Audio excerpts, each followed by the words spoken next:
Hello, Susie. Welcome to Diversity Education Center. My name is Paul Luciu, and today's topic is managing the supply chain in the post-COVID disruptive environment.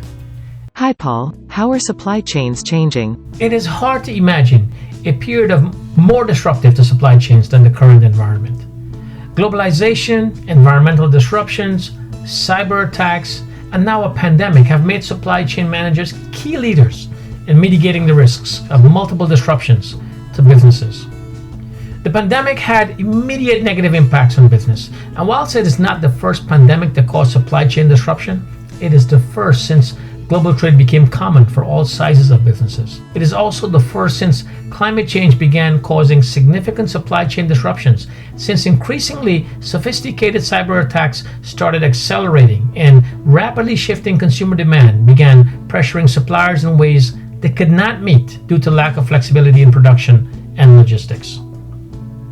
COVID-19 triggered major disruptions, but some of them were already lurking beneath the surface of global and domestic supply chains.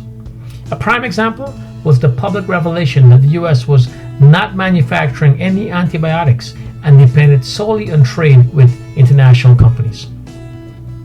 Now, fragile supply chains collapse quickly when even a small disruption takes place, impacting the company's brand, reputation, and bottom line. Mitigating these risks has elevated the role of the supply chain managers, which must step up and embed resilience in the supply chain so the next pandemic, flood, cyber attack, or other disasters will present low risk to the ability to continue doing business. So what do we mean when we say out with the linear and in with the networked? What does it mean to have a networked supply chain? Supply chain management post-COVID is undoubtedly more complex than it's ever been.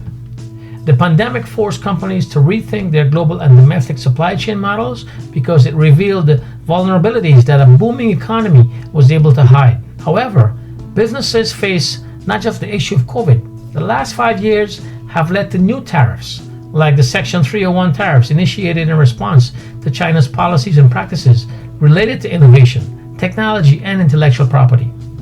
Natural disasters, limited critical resources, acts of terrorism, labor disputes, changing consumer needs, and interrupted logistics networks are just some of the many challenges that supply chain managers have faced and will continue to face. Just recently, it was announced that there's a shortage of computer chips, which could have a significant impact on most businesses. Thank you for your attention, and until next time, be safe and well.